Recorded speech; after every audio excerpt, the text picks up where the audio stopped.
Assalamualaikum warahmatullahi wabarakatuh. Yang terhormat Ibu Triana Indrawati selaku dosen pengembangan psikologi dan teman-temanku yang saya sayangi dan saya banggakan. Pertama-tama marilah kita panjatkan puja dan puji syukur kehadirat Allah Subhanahu wa taala yang telah melimpahkan rahmatnya sehingga kita dapat mengikuti perkuliahan ini dengan lancar tanpa suatu halangan apapun. Terima kasih atas kesempatan yang telah diberikan kepada kelompok 5. Kami di sini akan memperkenalkan kelompok kami. Yang pertama dengan saya Ifadatul Ula NIM 2420096 sebagai moderator dan pemateri 1. Yang kedua ada Ciknatul Laila NIM 2420086 sebagai pemateri 2.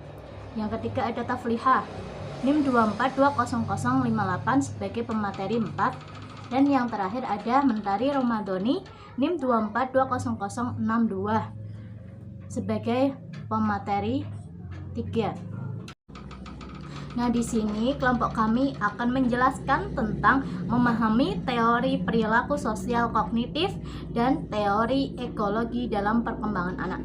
Nah, teori sosial kognitif atau social cognitive theory. Teori kognitif sosial adalah salah satu teori belajar yang menjelaskan pola-pola perilaku.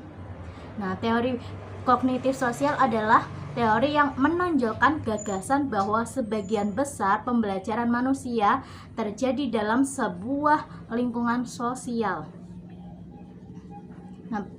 Nah, dengan mengamati orang lain, manusia memperoleh pengetahuan, aturan-aturan, keterampilan, strategi-strategi, keyakinan-keyakinan, dan sikap-sikap. Nah, menurut Albert Bandura, teori sosial kognitif merupakan pengembangan dari teori belajar sosial yang menyediakan kerangka kerja untuk memahami, memprediksi, dan merubah perilaku manusia.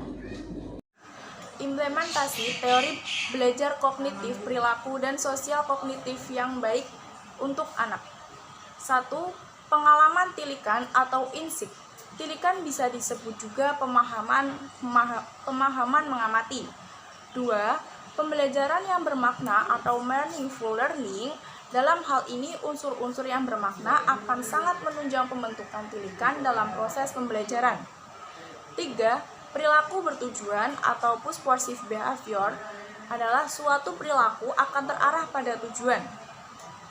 4. Prinsip ruang hidup atau life space. Perilaku individu memiliki hubungan dengan tempat dan lingkungan dia berada. 5. Transfer dalam belajar, yaitu proses pemindahan pola tingkah laku dalam situasi pembelajaran tertentu ke situasi lain. Implementasi teori belajar sosial dalam pandangan Albert Bandura dan Lev Vygotsky. Konsep teori belajar humanisme. Konsep motivasi belajar berkaitan erat dengan prinsip bahwa perilaku yang memperoleh penguatan atau reinforcement di masa lalu lebih memiliki kemungkinan diulang dibandingkan dengan perilaku yang tidak memperoleh penguatan atau perilaku yang terkena hukuman atau punishment.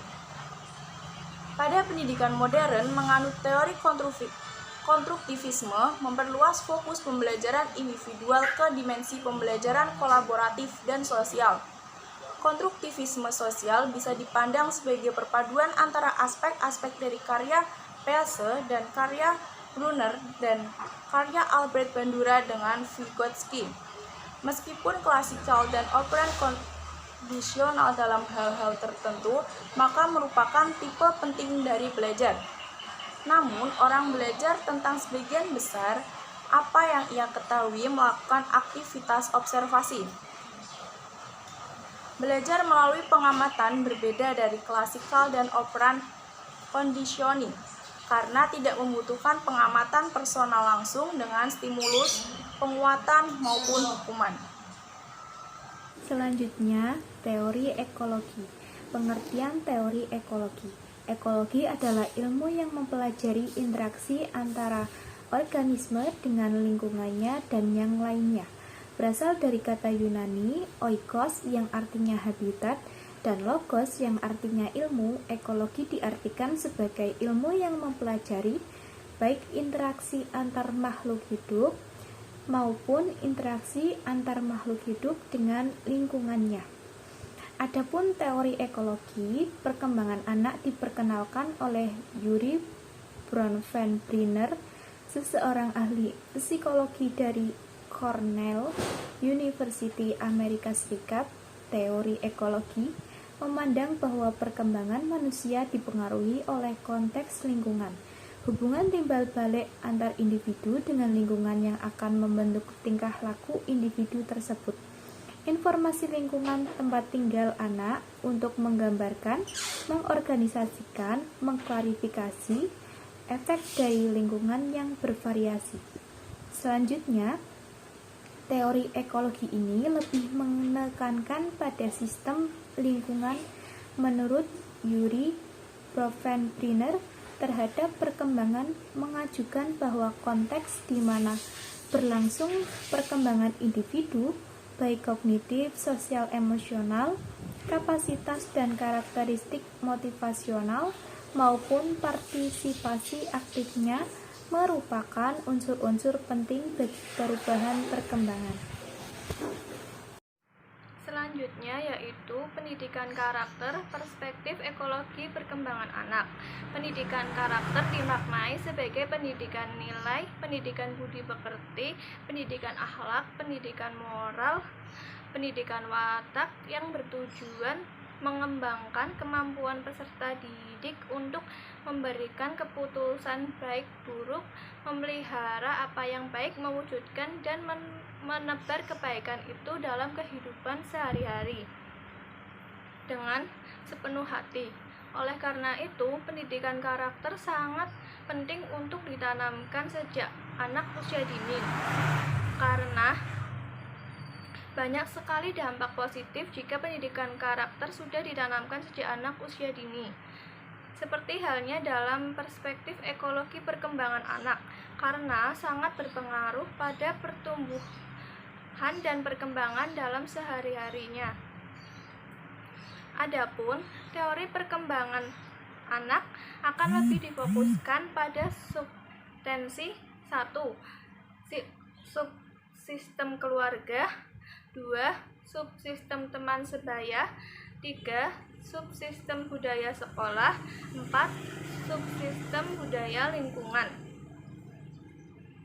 Keempat subtema tersebut tentu saja sangat mempengaruhi dalam mengembangkan karakter yang baik dan berkualitas pada anak, terutama keluarga. Mengapa demikian? Karena keluarga merupakan pusat dalam perkembangan anak. Jika keluarga mempunyai struktur yang kokoh dan menjalankan semua fungsinya dengan optimal, maka sang anak akan tumbuh dan berkembang menjadi pribadi yang mempunyai karakter baik dan berkualitas. Oleh karena itu, pendidikan karakter sangat penting bagi anak usia dini, karena banyak hal positif yang terkandung di dalamnya.